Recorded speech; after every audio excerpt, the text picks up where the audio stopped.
Halo teman-teman semua, kita lanjutin ya bedah buku The Four Discipline of Execution kita. Kali ini kita akan masuk ke bab 2, masuk ke disiplin 1, judulnya adalah Focus on the Multi Important.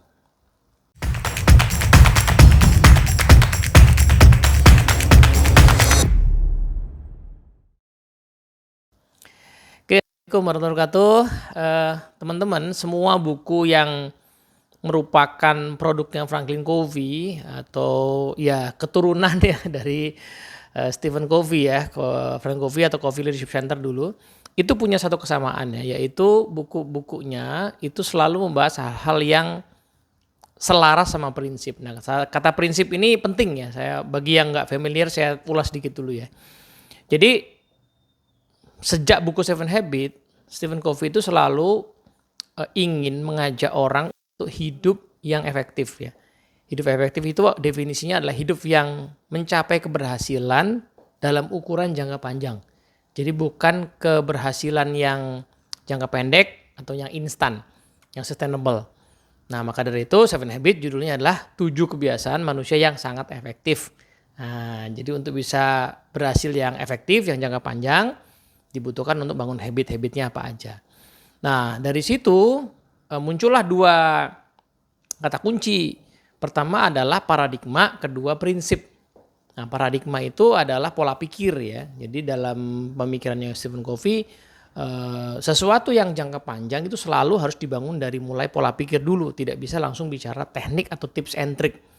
Pola pikir itu yang paling krusial dulu untuk ditelaah, untuk dipelajari, untuk dibangun. Nah, tapi tidak sembarang paradigma, sebab paradigma juga dimiliki oleh orang yang pengennya jangka pendek, ya kan?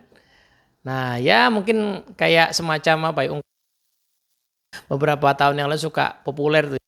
Alah, mau hidup dengan nyari rezeki yang halal, yang haram aja susah. Nah, itu kan pola pikir ya, tapi tidak efektif. Gitu. Nah, seperti apa paradigma yang efektif? Ya paradigma yang diselaraskan dengan hukum-hukum alam. Jadi Stephen Covey termasuk orang yang pemikirannya itu bicara soal keseluruhan itu selalu saling terkait ya. Salah satunya adalah ya di kehidupan kita itu ada hukum-hukum alam. Ya sebagaimana layaknya hukum alam yang dipelajari di fisika misalnya namanya gravitasi. Dan dalam kehidupan secara umumnya kehidupan antar manusia itu ada juga hukum-hukum alam yang mengatur. Salah satu misalnya kenapa di Seven Habits itu ada habit 1 ya. Kenapa manusia itu kalau mau efektif harus latihan menjadi proaktif untuk memilih di antara stimulus sama respons. Ya karena memang pilihan itu ada. Manusia itu pada dasarnya diberi kebebasan memilih. Nah, maka kalau mau efektif ya berlatihlah menggunakan kebebasan milih itu dengan baik. Gitu. Nah, apa hubungannya sama Four Discipline of Execution? 4DX juga begitu. 4DX memang metode eksekusi yang sifatnya memang seolah-olah praktikal ya. Tetapi prakteknya 4DX ini praktek yang didasarkan pada paradigma panjang atau pada prinsip-prinsip. Kenapa ada disiplin 1 ya, yang namanya focus on the multi important? Karena kenyataannya sesuatu yang pengen dieksekusi itu hanya bisa terjadi kalau dijadikan fokus. Nah gitu. Kita nggak bisa mengeksekusi sesuatu yang tidak jadi fokus, terutama kalau teman-teman udah nonton bahasan video sebelumnya ya. Spesifiknya 4DX ini kan eksekusi yang digunakan untuk breakthrough ya. Yang di situ dibutuhkan perubahan perilaku atau perubahan habit. Nah, ingat ya ada eksekusi yang sifatnya stroke of the pen, ya kan? Nah, butuh wewenang, ada yang sifatnya whirlwind ya, butuh rutinitas gitu ya. Plan do check action begitu. Nah, tapi ada yang sifatnya breakthrough. Nah, 4DX ini kan yang golongannya yang ketiga yang bagaimana kita bisa melahirkan sebuah pencapaian yang sifatnya breakthrough. Tapi kenapa breakthrough? Karena memang membutuhkan perubahan perilaku ya. Jadi sebenarnya saya pikir-pikir 4DX ini lebih merupakan tools untuk mengubah perilaku daripada mencapai hasil ya. Mencapai hasil itu relatif impact aja dari perubahan perilaku. Nah, karena dia sifatnya ingin mengubah perilaku, maka nggak mungkin banyak-banyak. Karena manusia itu kenyataannya tadi sudah punya whirlwind, sudah punya rutinitas ya. Yang otomatis dan kita ini kan produk habit aja ya, sehari-hari kita sudah punya habit, apalagi makin tua, makin dewasa, itu pasti sudah punya habit banyak yang terbentuk ya. pola kerja, pola pikir gitu ya, metode bekerja, itu sudah ada polanya. Nah, mengubahnya nggak mungkin ujuk-ujuk ya, dan nggak mungkin banyak-banyak gitu ya. Saya tahun ini punya resolusi mau bangun 5 habit itu agak sulit ya. Biasanya sih 1 habit yang signifikan. Ya, nah 4DX itu seperti itu. Maka dari itu kita belajar bahwa di disiplin ini prinsip pertama yang mesti kita pahami adalah fokus. Bangun habit itu tidak bisa banyak-banyak, dia harus bertahap. Makanya harus fokus. Mau dilawan bisa nggak? Saya mau punya habit yang baru banyak sekaligus. Mau achieve target yang breakthrough banyak. Bisa. Nah ini kalimat Pak Chris McChesney si penulis selalu nih. Diulang-ulang di banyak video ya. Dia bilang begini. You can ignore it. Anda bisa mengabaikan hukum alam itu. But it won't ignore you katanya. Tapi hukum alam itu nggak akan mengabaikan Anda ya. Sama kayak kita boleh aja mengabaikan gravitasi. Ya saya nggak peduli sama gravitasi. Lalu kita lompat dari atas gedung nggak pakai apa-apa. Ya hukum gravitasi itu tidak akan mengabaikan kita. Kita tetap akan jatuh dan bisa celaka juga gitu. Nah sama. Kalau kita membangun habit, mencapai yang breakthrough. Hukum alam pertama yang mesti kita selaraskan adalah fokus. Memilih mana yang amat sangat penting untuk dicapai, difokusin. Kalau kita mau banyak-banyak bagaimana? Silahkan. Tapi kemungkinan hasilnya tidak akan optimal. Kemungkinan habitnya nggak akan sustainable. Itu namanya sukses aja, tapi bukan yang efektif. Nah, salah satu hal yang berbeda di buku edisi kedua ini adalah penemuan-penemuan dari tim Franklin Covey berkat implementasi yang udah sifatnya puluhan ribu di seluruh dunia ya. Salah satunya di Indonesia ya. Jadi ada perbedaan yang signifikan antara penerapan disiplin 1 di level frontline gitu ya. Frontline itu artinya first line leader ya, pemimpin yang punya anggota tim, yang anggota timnya udah yang paling bawah tuh, nggak punya tim lagi. Nah ada beda antara penerapan 4DX di situ dengan nanti di level di atasnya. Misalnya leader of leaders gitu, di level middle management atau di level yang executive management itu beda. Nah, tapi semuanya tetap bisa mempraktikkan. Nah, di buku yang pertama itu distingsinya nggak jelas. Jadi 4DX ya seolah-olah ya 4DX aja, yang namanya fokus ya fokus aja, seolah-olah semuanya sama. Tapi ditemukan belakangan bahwa oh nggak bisa, ternyata ada bedanya ya. Nah, apa beda yang paling signifikan? Bedanya itu 2. Kalau di leader yang levelnya first line, itu kan seringkali goal atau target atau KPI itu kan tidak dia yang menentukan, itu seringkali sudah ditentukan dari atas kan. Nah jadi nanti prosesnya lebih merupakan mana yang whirlwind dan mana yang multi important goals, memilih yang seperti itu. Kemudian juga lebih ke menentukan bagaimana ini akan dieksekusi, habit mana yang mau difokuskan, mau dibangun. Lebih ke situ prosesnya. Nah sebelum itu mungkin lebih banyak soal juga memahami why-nya ya, kenapa sih target ini yang jadi fokus organisasi kita sekarang. Implikasinya apa gitu ya, karena dia harus bangun engagement timnya. Tapi kalau leader of leader, nah dia yang menentukan nih, dia yang menentukan fokus tim di bawahnya, dia yang mesti mentranslasi strategi yang mungkin relatif agak lebih abstrak atau kalaupun ada goal juga goalnya levelnya agak tinggi, ditranslasi ke bawah. Nah, bagaimana caranya itu impact ke dia. Nah, jadi di situ yang perbedaan yang cukup signifikan. Kalau leader yang di bawah diminta untuk bikin goals, ya kadang-kadang, nah itu kan saya nurun dan ngikut dari atas saja gitu kan. Nah sementara kalau dari atas ya nggak clear, nah muncul problem tuh ya. Nah output dari disiplin 1 adalah sebuah goal yang disebut sebagai Walter goal atau WIC. Nah dulu di edisi yang lama atau di penerapan zaman dulu itu masih ada kemungkinan ya. Yang namanya week itu 2-3 week gitu. Tapi makin kesini makin ditemukan bahwa seringkali itu nggak efektif juga, nggak sustainable atau kenyataannya nggak mungkin. Mengapa? Ya balik lagi karena kita ini mau pakai 4DX di tengah whirlwind, di tengah rutinitas, di tengah angin puting beliung. Ya operasional kan mesti jalan gitu ya. Habit-habit lama juga nggak boleh ditinggalin semuanya, bisa berantakan bisnis kita kan. Maka dari itu karena kita berhadapan dengan whirlwind, maka kenyataannya ultimate goals itu biasanya dalam satu kurun waktu tertentu cuma 1. Apakah kurun waktunya itu 3 bulan, sebulan, 6 bulan, atau setahun, itu cuma 1. Nanti kalau sudah berhasil, baru geser ke goal yang lain, karena bisa jadi sesuatu yang tadinya dijadikan multi-important goals karena sudah jadi habit bisa kembali ke whirlwind juga, bisa menjadi sesuatu yang rutin gitu ya.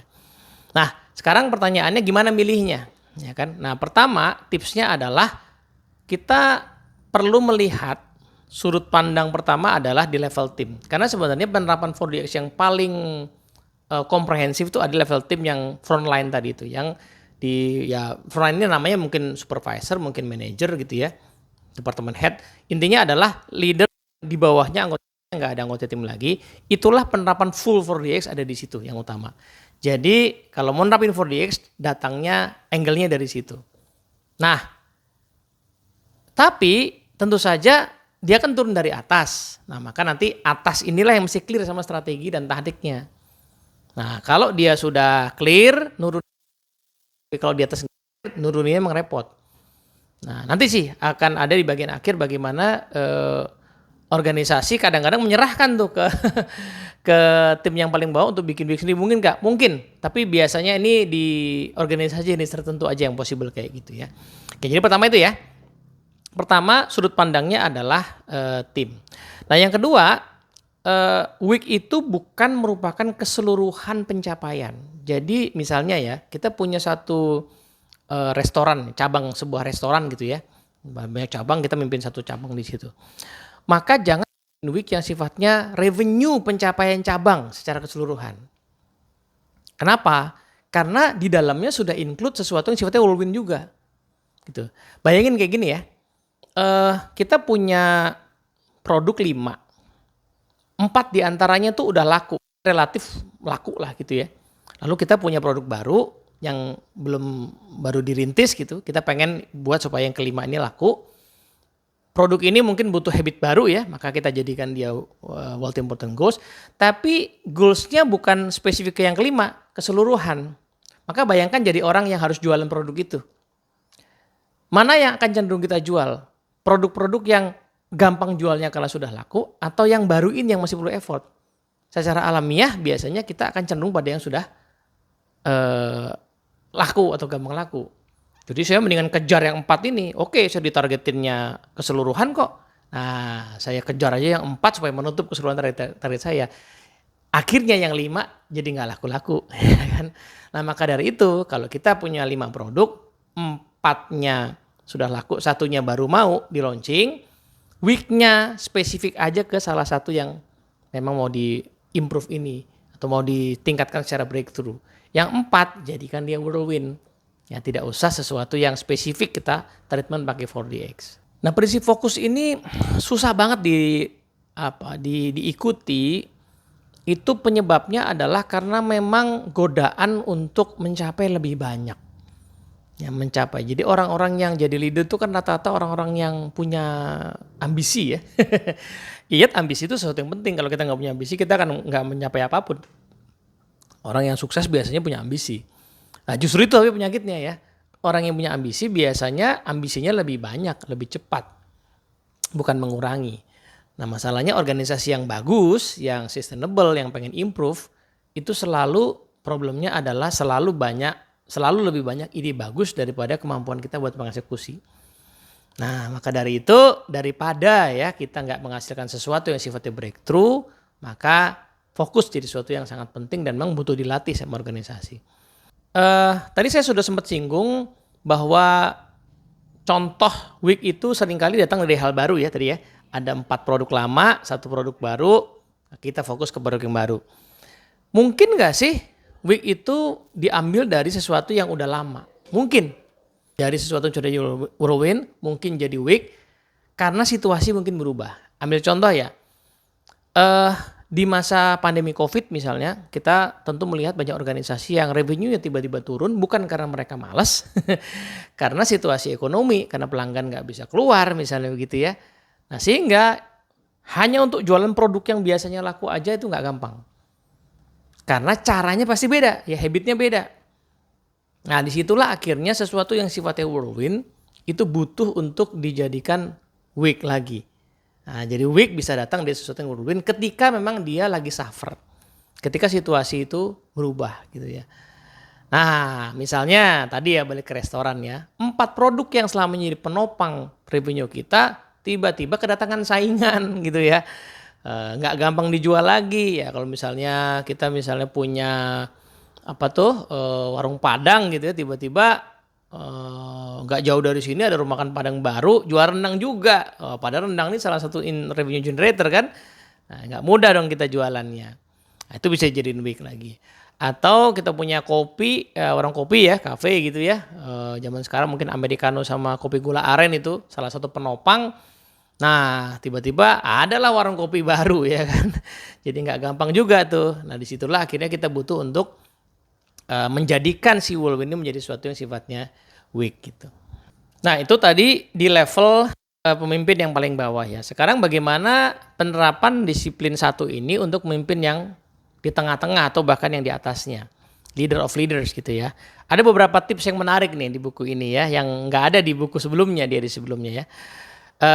Tapi penjelasannya agak negatif. Dia pakai istilah trap atau jebakan ya. Jebakan para leader yang di level middle atau di atas ketika mau nerapin 4DX. Jebakan pertama adalah karena weak itu sesuatu yang pengen breakthrough dan tadi ya problemnya adalah banyak hal-hal yang kita pengen breakthrough-in, maka sebenarnya yang butuh dilakukan adalah saying no to good ideas. Gimana leader level tengah atau bahkan atas itu mengatakan oke, kita fokus ke sini dulu, yang lain nanti dulu. Biar tim kita di bawah bisa kerja. Jadi saying no to good ideas itu krusial ya, mengatakan tidak tapi pada ide yang bagus. Nah, itu peran yang di middle dan di atas itu ya, karena mereka yang punya decision making ya. Yang kedua adalah jebakan yang kedua itu suka menganggap semua hal penting bahkan yang ada di Whirlwind itu butuh dijadikan weak. Ini sering banget nih. Ini kami di Dinamis bahkan sering ketemu ya, kayak gini dulu ya. Lama-lama kita makin pinter gitu untuk ngajarin ke klien. Week itu nggak usah semuanya. Karena ya nggak realistis mempraktekkan 4DX yang butuh effort gede ini terhadap hal yang udah jadi habit ngapain. Ya, akhirnya banyak organisasi tuh sampai sekarang. Ini klien-klien lama dulu yang udah nggak jadi kontrak kadang-kadang ya masih ada Pak istilah 4DX tapi di mana? Di kantor tuh udah jadi kayak rutinitas aja ngisi, mereka punya sistem ngisinya juga asal-asalan. Nah, itu gejala tuh second trap ini ya, bahwa yang dijadikan WIG seringkali adalah si Whirlwind gitu. Semua yang Whirlwind dijadikan WIG. Itu enggak efektif gitu. Jadi terus gimana mengatasinya? Ya balik lagi, pilih yang memang benar-benar mau jadi breakthrough aja. Nah, jebakan yang ketiga adalah menanyakan pertanyaan yang salah. Nah, ini saya akui ini kesadaran yang baik ya di revisi buku edisi ini ya. Karena dulu di edisi pertama atau 4DX generasi pertama, saya masih mengingat ya, definisi What Important Goals adalah sebuah goal yang harus Anda capai karena dia sangat penting. Yang kalau hal itu tidak tercapai, maka hal lain jadi tidak berarti. Kenapa definisi itu nggak tepat? Karena, nah itu memungkinkan kita untuk memasukkan WIG kembali ke hal-hal yang sifatnya whirlwind. Contoh, di industri penerbangan apa yang paling penting? Yang kalau hal itu tidak tercapai yang lain nggak berarti. Safety. Ya kan, begitu ada kecelakaan, wah udah bubar yang lain. Tapi pertanyaannya, safety itu whirlwind atau breakthrough? Kalau dia whirlwind, ya emang gak butuh 4DX. Udah bagus kok. Bahkan di-maintain aja kecuali someday mungkin ada sesuatu ya yang membuat dia suffer atau ada peraturan baru yang membuat dia harus comply. Tapi kalau gak ada hal seperti itu kan itu rutinitas aja yang perlu di-maintain dengan sangat disiplin tentu saja. Tapi disiplinnya namanya VDCA gitu. Nah, sementara si What Important Goals ini kan butuh buat breakthrough. Jadi kalau pertanyaannya kayak tadi, apa hal yang sangat penting bagi penerbangan? Ya tentu saja safety. Ya, tapi itu nggak butuh 4DX. Nah, maka pertanyaannya bukan apa yang the most important thing, tapi apa yang kita pengen significantly improve. Apa satu hal, satu goal yang memang benar-benar kita pengen improve dengan sangat signifikan saat ini. Nah, dari sini buku ini ngasih kita tips ya. Tips untuk menentukan week itu ada beberapa approach. Yang pertama adalah create a single primary week. Jadi dari atas manajemen bikin satu primary week yang dari situ nanti tiap tim untuk bikin week yang membantu ya, week tim masing-masing yang membantu pencapaian week satu yang primer tadi. Nah, itu single primary week gitu ya. Nah, yang kedua adalah create a small set of critical primary weeks.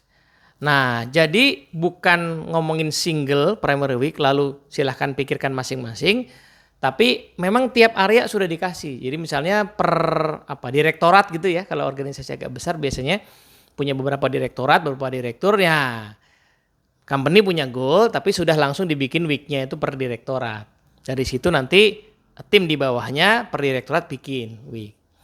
Nah, ada pendekatan yang ketiga yang memang tadi sempat saya singgung di awal, ya ada kemungkinan week itu diusulkan dari bawah.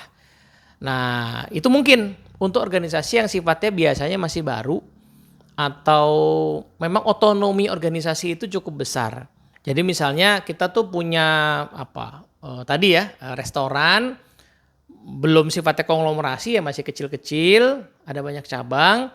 Nah, kadang-kadang kita tuh belum nemu sesuatu yang bisa jadi benang merah keseluruhan karena tiap daerah atau area beda-beda. Ya sudah, silahkan saja tiap daerah menentukan week-nya sendiri-sendiri.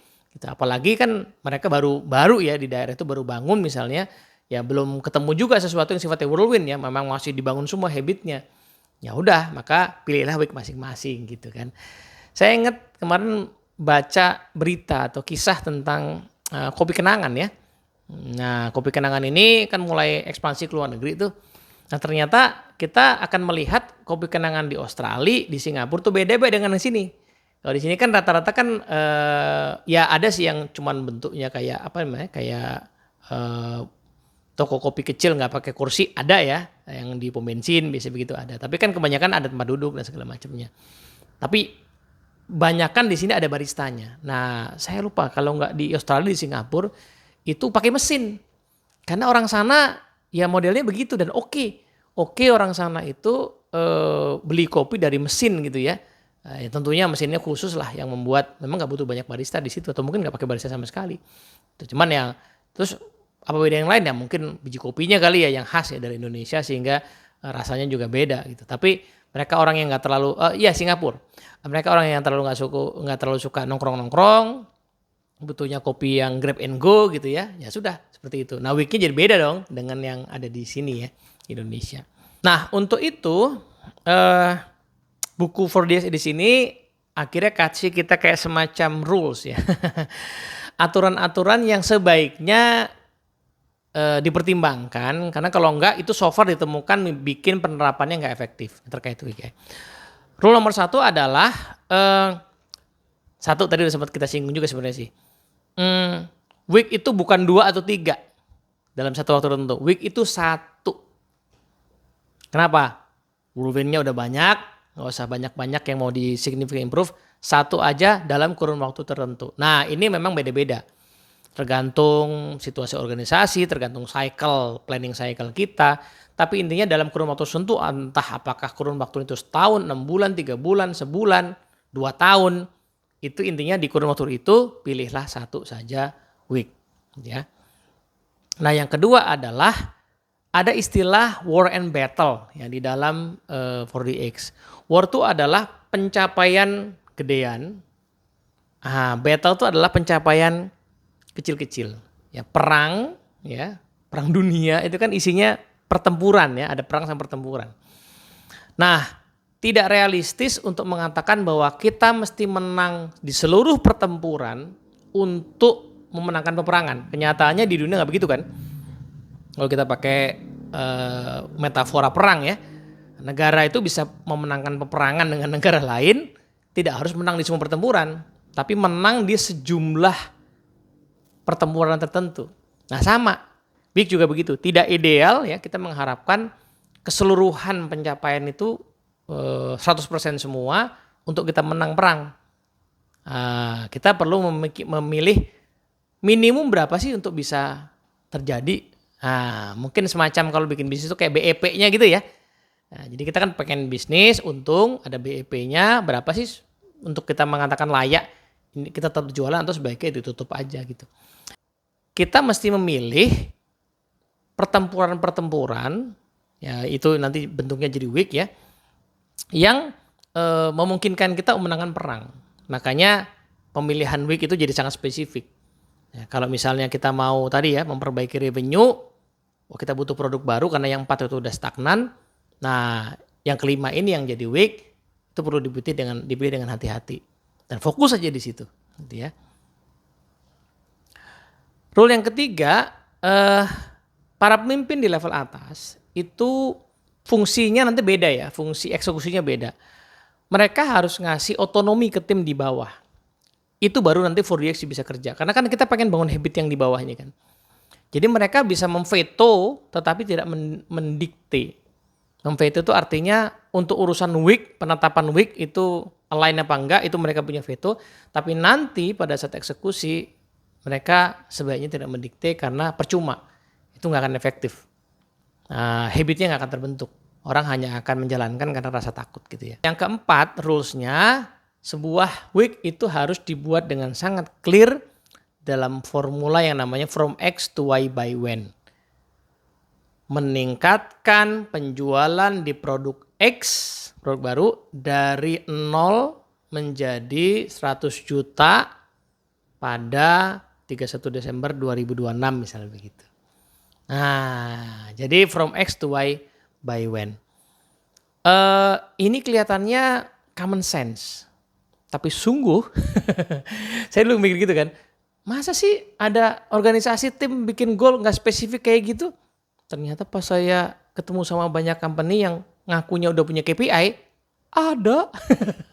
Ada banyak organisasi yang KPI-nya itu gak spesifik itu. Nah, tapi oke, gak masalah KPI tidak spesifik itu kalau dia sudah jadi whirlwind. Ya perumpamaan hari-harinya mungkin ya, kita gak perlu ngatur anak kita yang udah dewasa, yang udah biasa mandi 2 kali sehari, nggak perlu diatur dong. Nggak perlu kita pantau kan, gitu. Nggak perlu kita bilang mandi 2 kali sehari ya. Kalau toh kenyataan mereka sudah punya habit itu. Nah, siapa yang butuh diingetin begitu? Yang belum punya habit itu kan. Tapi kalau sudah punya habit, memang nggak perlu kita ingetin gitu. Nah, sama sesuatu atau KPI yang sifatnya whirlwind memang nggak perlu terlalu spesifik. Misalnya cukup pakai indikator as requested misalnya gitu. Kadang-kadang gitu saya lihat ya, as requested sesuai request aja penemuan 100% sesuai request misalnya. Itu oke untuk KPI yang whirlwind. Tapi untuk week ini nggak cukup. Harus spesifik itu from X to Y by when. Rumus lengkapnya adalah week itu bentuknya harus kata kerja. Mencapai, meningkatkan gitu ya. Lalu ada objeknya, apa yang mau dicapai? Tadi harus spesifik ya. Jangan keseluruhan revenue misalnya gitu. Tapi spesifik di produk yang mana atau di area mana gitu kan.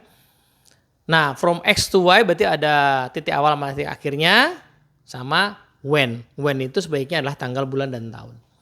Harus clear itu. Nah ini contoh yang menarik diceritakan di buku ini adalah sebenarnya contoh NASA ya.